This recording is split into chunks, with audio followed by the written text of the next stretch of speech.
नमस्कार, मैं हूं आपके साथ पूजा सचदेवा। आज बात करूंगी आपसे पश्चिम बंगाल की, क्योंकि बंगाल जल रहा है, सुलग रहा है।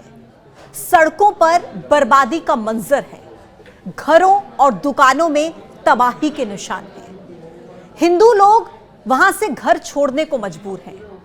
लोगों की आंखों में आंसुओं का सैलाब है। लेकिन क्यों? वजह है वक्फ संशोधन कानून। लेकिन क्या सच में यही वजह है, या वक्फ संशोधन कानून सिर्फ बहाना है?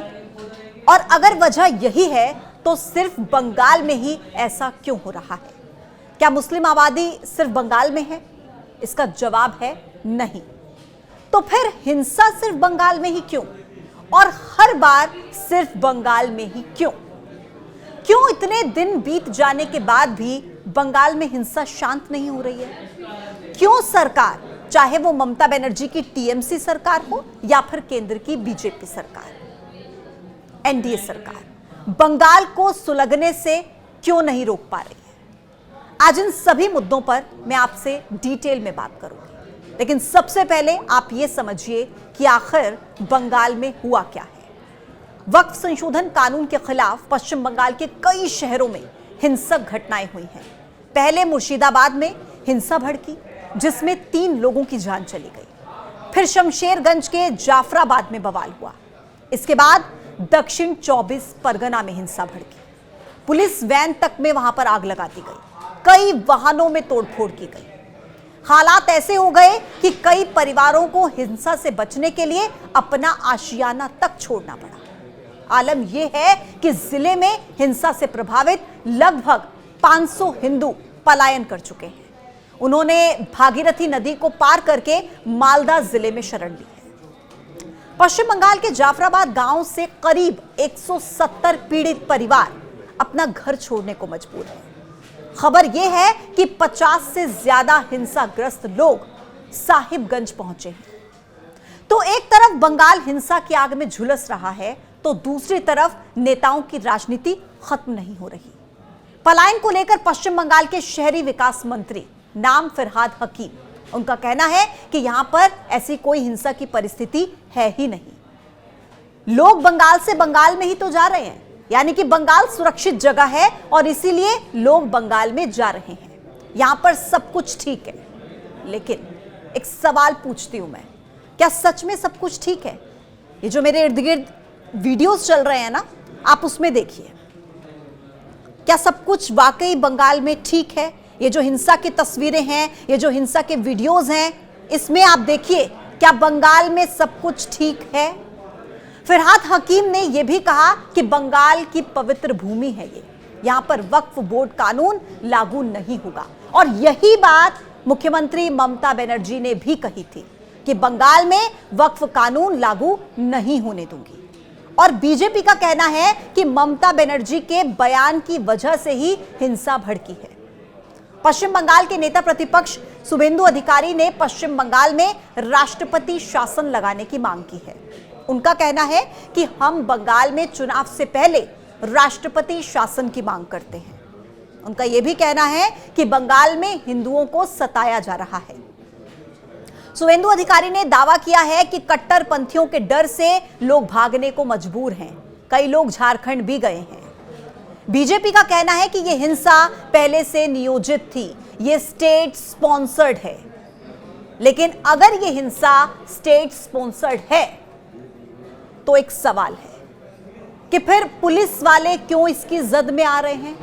ये वीडियो आप देख रहे हैं, पुलिस वाले अपनी जान बचाकर वैन में भागते हुए नजर आ रहे हैं। अगर यह हिंसा राज्य प्रायोजित है तो फिर पुलिस वाले इसकी जद में क्यों हैं? कुल मिलाकर बीजेपी का आरोप यह है कि वोट की राजनीति के चलते बंगाल में हिंदुओं को प्रताड़ित किया जा रहा है। उनका आरोप है कि यह हिंसा ममता बनर्जी की वजह से ही भड़की है। तो वहीं सत्तारूढ़ तृणमूल कांग्रेस का आरोप है कि हिंसा करने वाले लोग बाहर से आए थे। टीएमसी के आईटी सेल प्रमुख देवांशु भट्टाचार्य ने बीजेपी पर फर्जी तस्वीरें और वीडियो शेयर करने का आरोप लगाया है।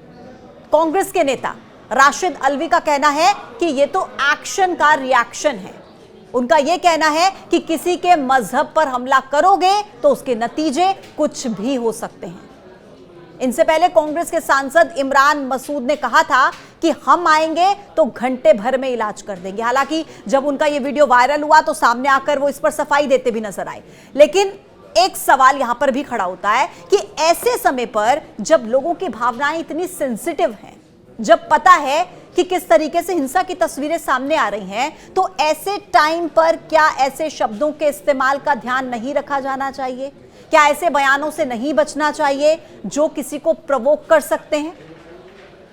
और यह बंगाल में हिंसा की कोई पहली तस्वीर नहीं है, लेकिन हर बार उम्मीद यही होती है कि काश यह हिंसा की आखिरी तस्वीर हो। बंगाल का इतिहास आप उठाकर देखिए।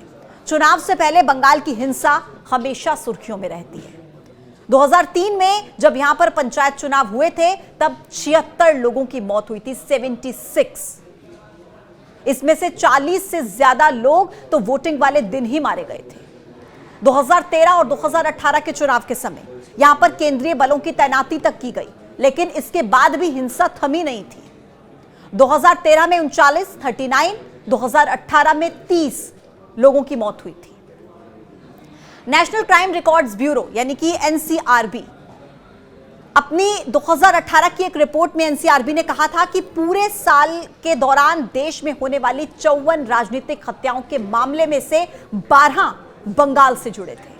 उस रिपोर्ट में यह भी कहा गया था कि साल 1999 से 2016 के बीच पश्चिम बंगाल में हर साल औसतन 20 राजनीतिक हत्याएं हुई हैं। पश्चिम बंगाल में हिंसा का दौर 1960 के बाद शुरू हुआ, जिसके बाद 1967 में राज्य में लेफ्ट पार्टी की सरकार आई, जो 2011 तक यानी कि 34 साल तक सत्ता में रही। एक आंकड़ा यह भी बताता है कि इन 34 सालों के दौरान राज्यों में राजनीतिक हिंसा में 28,000 लोगों की मौत हो गई, 28,000।